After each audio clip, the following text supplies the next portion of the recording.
तो श्री भरतलाल जी ने 14 वर्ष की अवधि में एक विशाल महल बनाया था। तच्च में भवनम श्रेष्ठम साशोक बनिकम महत मुक्ता वैदुर्ज संकीर्णम सुग्रीवाय निवेदय। ये सुग्रीव जी को निवेदन करो। कालांतर में कई बार अयोध्या बनी, कई बार जो है धराशायी हुई। ये राम मंदिर जो है ना, आंदोलन का श्री गणेश यहीं से है। राम जी का संदेश पहुंचाना है, ये प्रकाश सबके हृदय में हो।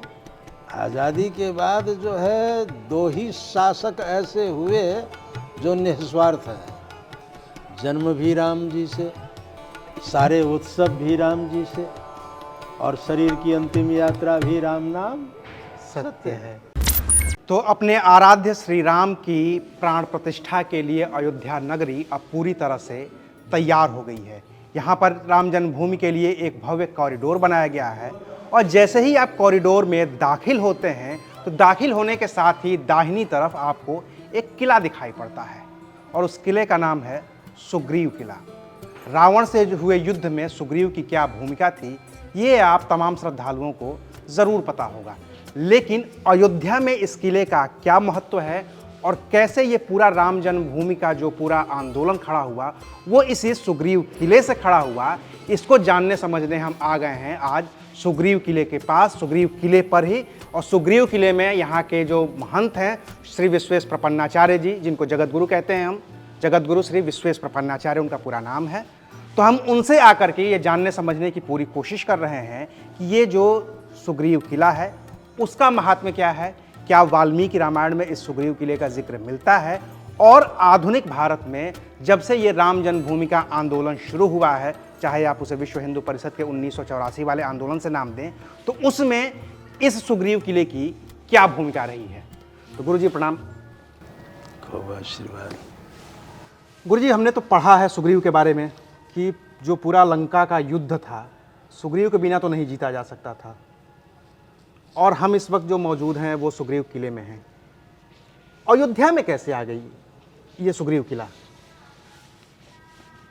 श्री रामम रामानुजम सीताम भरतम भरतानुजम सुग्रीवम वायुसूनंच प्रणमामि पुनः पुनः। भगवान श्री राम लंका विजय के बाद जब वापस अयोध्या आए तो श्री भरतलाल जी ने 14 वर्ष की अवधि में एक विशाल महल बनाया था। उस महल की चर्चा वाल्मीकि रामायण में है। महल की चर्चा करते हुए महर्षि वाल्मीकि जी ने लिखा है कि तच्च में भवनम श्रेष्ठम शाशोक बनिकम महत मुक्ता वैदुर्ज संकीर्णम सुग्रीवाय निवेदे।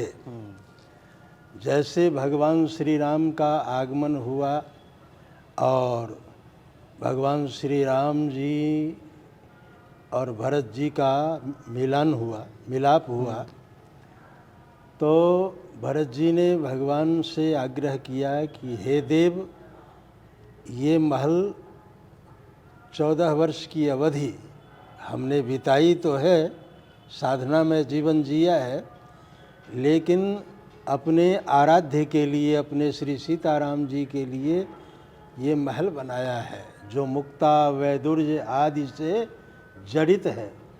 जगह जगह बावली, तालाब, वृक्ष, हाँ, उसका सुंदर ढंग से वर्णन किया गया है। तो इसे स्वीकार करें, आप इस महल में निवास करें।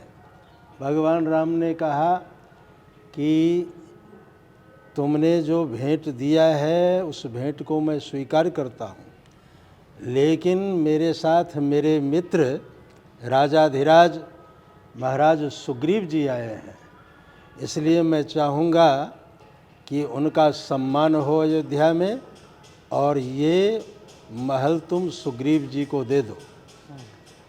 तच्च में भवनम श्रेष्ठम साशोक बनिकम महत मुक्ता वैदुर्ज संकीर्णम सुग्रीवाय निवेदय, ये सुग्रीव जी को निवेदन करो।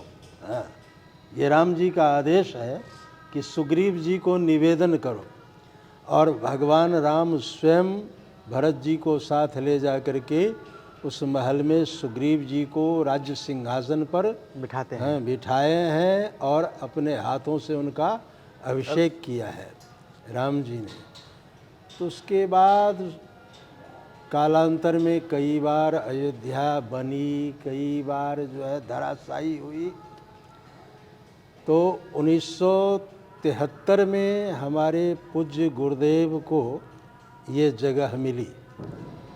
उस समय मिट्टी का एक ढेर सा था। ये जो छत आप देख रहे हैं इतनी ऊंचाई मिट्टी की थी। तो लोग टीला टीला करके जो है बोलते थे, स्वाभाविक है बोलचाल में। सुग्रीव टीला कहते थे, लेकिन प्रमाण तो किला का है। तो हमारे महाराज जी उत्तर भारत के ही नहीं पूरे देश के गौरव थे, शिखर के विद्वान थे महाराज जी। तो महाराज जी ने फिर इस किला का जीर्णोद्धार किया और 80 में अपने राम आए। 80 में हमारा आगमन हुआ इस किले में। इस किले में। तो पूज्य श्री महाराज जी के साथ वार्ता हुई, मैं भजन वगैरह सुना रहा था। ऐसे आया था मिलने, दर्शन करने, भजन सुनाया। महाराज जी का द्वार खुला और महाराज जी की कृपा हो गई। हमसे पूछा कि आप के परिवार में कौन है। हमने कहा फटकनाथ गिरधारी, ना लोटा न थारी, मैं ही हूँ, उसके सिवा और कोई नहीं है। अब महाराज जी ने मुझे गले लगाया और 3 महीने तक महाराज जी के साथ मैं भ्रमण किया। उसके बाद पूज्य श्री महाराज जी ने मुझे वैष्णव दीक्षा से दीक्षित किया और फिर उनके साथ कदम से कदम मिला करके हम चलने लगे। तो अखंड श्री राम ज्योति अभी आपको दर्शन कराएंगे। पूज्य श्री देवराहा बाबा जी का नाम सुना होगा। तो 73 में तीर्थराज प्रयाग में मानस चतुर्शती मनाई जा रही थी पूरे विश्व में। तो देवराहा बाबा जी ने अखंड श्री राम ज्योति, ये राम मंदिर जो है ना, आंदोलन का श्री गणेश यहीं से है। महाराज जी ने वो अखंड श्री राम ज्योति जलाई। देवराहा बाबा ने की, आपके महाराज जी ने? देवराहा बाबा ने। अच्छा। 73 में 1973 में 5 फरवरी, अच्छा, बसंत पंचमी तिथि थी। तो दीप प्रदीप्त किया और मेरे महाराज जी को सौंप दिया कि इस ज्योति को, ये 100 वर्षीय है, 100 साल ये जलनी चाहिए अखंड रूप से। 100 वर्षीय अखंड श्री राम ज्योति, ये जन जन तक राम जी की चर्चा सुनानी है, राम जी का संदेश पहुंचाना है। ये प्रकाश सबके हृदय में हो। ये ज्योति जो है एक प्रकाश का प्रतीक है। तो सबका हृदय निर्मल हो, सबके हृदय में प्रकाश हो, सभी राम के प्रति आस्थावान हो, राम जी को समझे, ये विभाग मैं सौंपता हूँ। वो ज्योति लेकर के महाराज जी आए तो ये स्थान उनको मिला, वो सुना चुका। हाँ महाराज जी को। 1 मिनट रुकूंगा गुरुजी। आपके गुरुजी का नाम बता दीजिए एक बार, ताकि विद्वता हर जगह फैले उनकी। हाँ, हमारे पूज्य गुरुदेव जो हैं अनंत श्री विभूषित श्रीमद् जगत गुरु रामानुजाचार्य, उभय वेदांत प्रवर्तकाचार्य श्री स्वामी पुरुषोत्तमाचार्य जी महाराज, जो देश के गौरव थे। दक्षिण भारत के आचार्य चरणों ने, उत्तर भारत के आचार्य चरणों ने आपको जगत गुरु पद से नवाजा था और इस पद पर प्रतिष्ठित किया था। तो महाराज जी हमारे शिखर के विद्वान थे। यहाँ जब ज्योति लेकर के आए 74 में, हाँ 74 में, ये 73 में ज्योति जलाई गई और फिर वो लेकर के यहाँ आ गए। यहाँ हाँ देशाटन करते हुए कुछ नगरों का भ्रमण करते हुए और यहाँ ज्योति की प्रतिष्ठा हुई। ये जगह महाराज जी को मिली और उसके बाद जब 80 में अपने राम का आगमन हुआ तो ज्योति की यात्रा आरंभ हुई। तो करीब 300 स्थानों में ये ज्योति भ्रमण की, देश के सभी धामों में की यात्रा हुई, सभी महानगरों की यात्रा हुई। वहाँ बोर्ड लगा हुआ है, वो सभी आपको दिखाएंगे, ज्योति का भी दर्शन कराएंगे। तो फिर धीरे धीरे ज्योति की कृपा से ये रूप बना, किला का रूप धीरे धीरे बना और 87 में प्रतिष्ठा हुई। लेकिन 80 में ही महाराज जी जो है, महाराज जी के पास माननीय अशोक सिंघल जी आए, विश्व हिंदू परिषद के विश्व जो हिंदू परिषद अंतर्राष्ट्रीय अध्यक्ष थे। हाँ, दाऊदयाल खन्ना जी आए। वो तो कांग्रेस के विधायक थे ना? हैं? दाऊदयाल खन्ना जी तो कांग्रेस के नेता हुआ करते थे उस समय। हाँ उस समय थे, लेकिन निष्ठा जो है, निष्ठा थी राम जी के चरणों में। तो वो एक सभी संतों का एक संगठन हुआ यहाँ और 80 से लेकर के 92 तक विश्व हिंदू परिषद का कार्यालय रहा है। अच्छा, हाँ, यही रहा है। यही रहा है। तो यहाँ जितने लोग हुए आए सब कार्यकर्ता, तो महाराज जी की अध्यक्षता में सभी कार्यों का संपादन होता था और यही महाराज जी की अध्यक्षता में सभी कार्यक्रम निश्चित किया जाता। तो पहले तो बैठकें होती गई, धीरे धीरे रूपरेखा बनाया गया और उसके बाद फिर आंदोलन का श्री गणेश हुआ कि भाई इसको विशाल रूप दिया जाए। तो विशाल रूप देने के लिए फिर अयोध्या में जगह जगह सभाएं हुई, फिर अयोध्या से बाहर सभाएं हुई। प्रथम अधिवेशन दिल्ली में हुआ विश्व हिंदू परिषद का, द्वितीय अधिवेशन उडुपी में हुआ। माध्व संप्रदाय के थे वो, हमारे नाम राशि स्वामी विश्वेश तीर्थ जी महाराज। तो उडुपी में मैं द्वितीय अधिवेशन में उसमें शामिल था। प्रथम अधिवेशन में मैं पढ़ रहा था, यहाँ महाराज जी गए थे। तो द्वितीय अधिवेशन में शामिल हुआ, तब से लेकर के लगातार यात्रा होती रही। फिर अभी जो अपने माननीय चंपत राय जी हैं, ये 89 में आए। 89 में आए, हमारे सामने ढांचा वगैरह जो है धराशायी हुआ।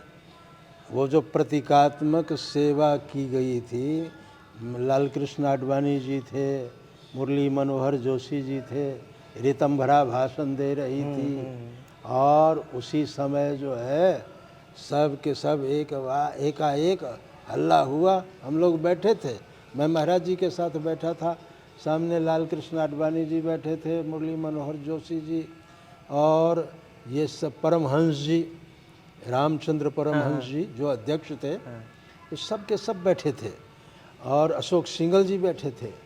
ये सब व्यवस्था हुई, इतने में हल्ला हो गया। तो हमारे महाराज जी थोड़ा सा शरीर भारी था, तो हमने उसमें से निकाला। सामने मानस भवन था, उसमें त्रिलोकीनाथ जी जो रामलला के सखा के रूप में जो को अदालत में पेश हुए थे, वही सारी गाथा जो है त्रिलोकीनाथ जी ने चंपत राय जी को दे दी। अच्छा, हाँ, जितनी व्यवस्था भी हो रही है, जो ज्ञान है राम जन्मभूमि के प्रति, वो त्रिलोकीनाथ पांडे के पास था।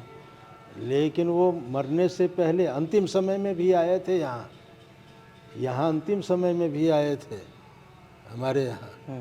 तो वो सब उनको दिया गया। धीरे धीरे उनको इसकी जानकारी हुई और वो लड़ने लगे, मुकदमा लड़ने लगे।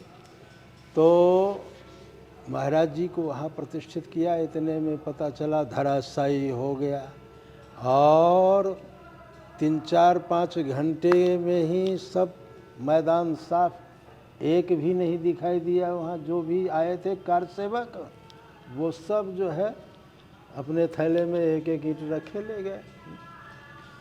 और हमारे यहाँ 100 कार सेवक थे। गोवा के थे, चित्तौड़गढ़ के थे, दिल्ली के थे, मेरठ के थे, उत्तराखंड के थे, सभी जगह के लोग थे।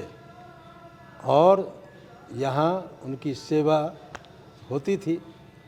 वो सब मामला साफ हुआ और उसके बाद धीरे धीरे आंदोलन का स्वरूप बहुत विशाल हुआ।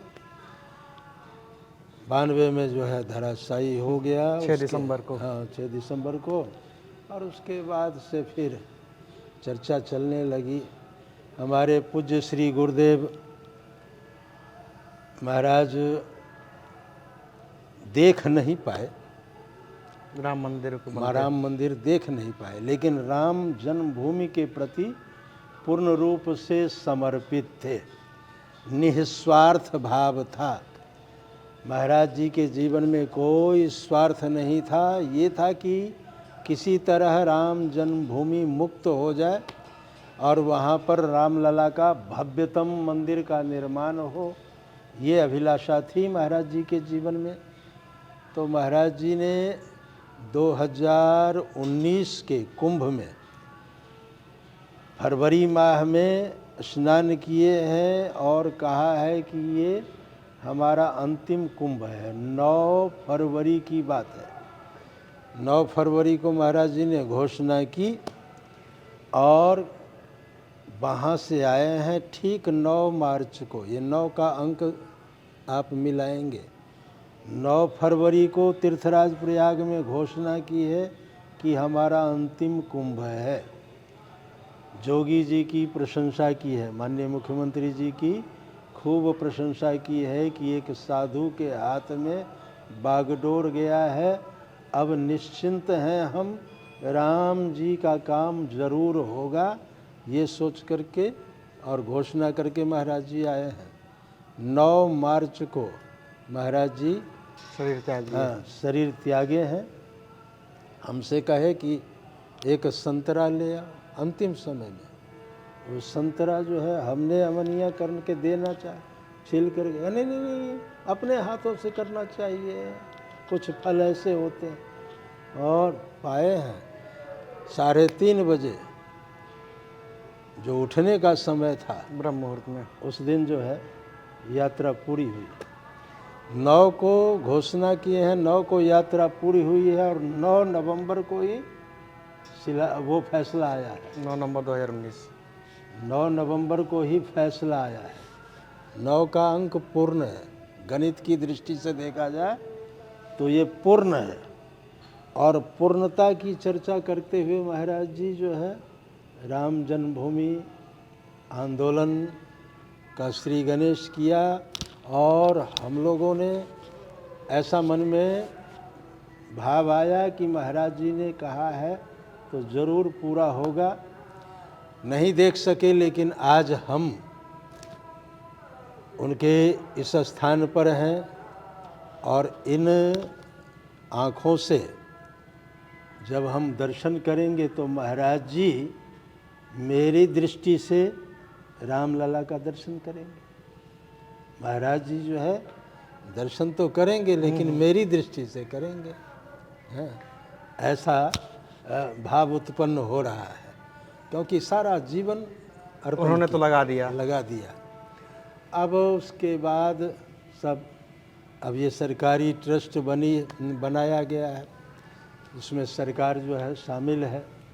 तो अब सरकारी व्यवस्था के अनुसार हम लोग चल रहे हैं। तो हमने 14 मीटर जगह दी है ये।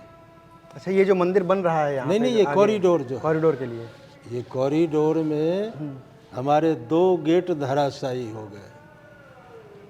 14 मीटर भूमि दी है, लेकिन हम तो राम जी के प्रति समर्पित हैं, अयोध्यावासी हैं।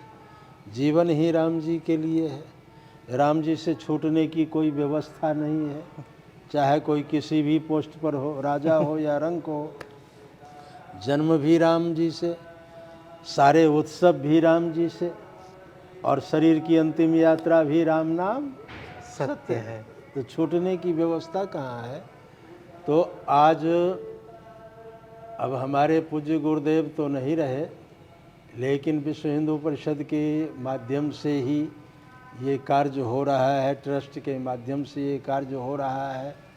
माननीय चंपत राय जी जो है भूमिका निभा रहे हैं, बहुत बढ़िया भूमिका निभा रहे हैं और सुंदर ढंग से जो है ये सभी कार्य संपन्न हो रहा है। तो अब दर्शन होगा, कम से कम महाराज जी नहीं दर्शन कर पाए तो मैं दर्शन कर पाऊंगा। आप गए कि नहीं महाराज जी अभी जब मंदिर बन रहा है? नहीं, वो तो मैं आरती में भी गया हूँ। हमारे यहाँ समय समय से चंपत राय जी जो है वो संदेश भेजते रहते हैं कि आज आपके द्वारा आरती होगी। आज मंदिर का इतना निर्माण हो गया है, आज आपकी उपस्थिति अनिवार्य है। तो समय से जैसे बनता गया वैसे सब में हम शामिल रहे हैं। हाँ, शिलान्यास में भी शामिल रहे हैं और उद्घाटन में भी जो है प्राण प्रतिष्ठा जब होनी है, प्राण प्रतिष्ठा का भी निमंत्रण पत्र आ ही गया है मेरे पास, सभी व्यवस्था है। तो अब माननीय मोदी जी आ रहे हैं कल और यहाँ अयोध्या वासियों के लिए बड़ी प्रसन्नता का विषय है। कम से कम ये भी देखने को मिलेगा, एयरपोर्ट का उद्घाटन हो रहा है। हाँ, वो तो कल खुल ही जाएगा। हाँ, कल खुल जाएगा। जब बन रहा था तो निरीक्षण करने के लिए यहाँ प्रशासन के साथ कमिश्नर साहब, डीएम साहब आदि के साथ गया था, मैं निरीक्षण में भी गया था। तो ये सब जो कार्य होते हैं उसमें मुझे शामिल। भाई आपका तो एकदम है ही, मुख्य द्वार पे ही आप हैं यहाँ पे। राम द्वारे तुम रखवारे। हाँ, तो राम जन्मभूमि पहुँचना है तो सबसे पहले सुग्रीव किला तो आना ही होगा। आना ही हो। अब तो ये लग रहा है कि चूंकि आप मुख्य द्वार पे हैं और राम जन्मभूमि जब पूरा तैयार हो जाएगा, पूरा मंदिर तैयार हो जाएगा, तो श्रद्धालुओं की जो भीड़ होगी वो आपके यहाँ पे कुछ ज़्यादा बढ़ेगी। यहाँ भी कोई मंदिर बन रहा है या कुछ आप लोग भी ऐसी व्यवस्था कर रहे हैं क्या इस सुग्रीव किले में? पहले हमारा येलो जोन में था, अब जो है रेड जोन में कर दिया गया है। तो सरकारी व्यवस्था तो सरकारी व्यवस्था है। अब रेड जोन में तो हमें भी जो है आने में उनको परिचय देना पड़ता है। हमारी गाड़ी आएगी तो वो भी चेक करेंगे, हाँ, वो भी नंबर लिखाना पड़ता है, तब जो है जा कर के वो आने देंगे। तो अब तो व्यवस्था सरकारी हो गई है ना, सरकार के हाथ में है। तो शासन प्रशासन के अनुसार ही चलना होगा। वो तो सुरक्षा के दृष्टिकोण से भी महत्वपूर्ण है, क्योंकि महत्वपूर्ण यही है। राम जन्मभूमि है जहाँ पे पहले भी हमला हो चुका है। हाँ हाँ हाँ, जबकि मंदिर नहीं बना था तब भी यहाँ हमला हो चुका है। हम लोग जो है सरकार की जो व्यवस्था है उसी व्यवस्था के अनुसार चल रहे हैं और बहुत बढ़िया व्यवस्था हो रही है सरकार की। ये तो गौरव है भारतवर्ष के लिए कि आज़ादी के बाद भारत माता को जिन सपूतों की ज़रूरत थी वो अब मिले हैं। दोनों फटकनाथ गिरधारी जो है, दोनों जो है निस्वार्थ, और जहाँ निस्वार्थ लोग होते हैं वही निर्माण कर सकते हैं। जहाँ स्वार्थ आ जाए वहाँ तो बात बिगड़ जाती है। आज़ादी के बाद जो है दो ही शासक ऐसे हुए जो निस्वार्थ हैं।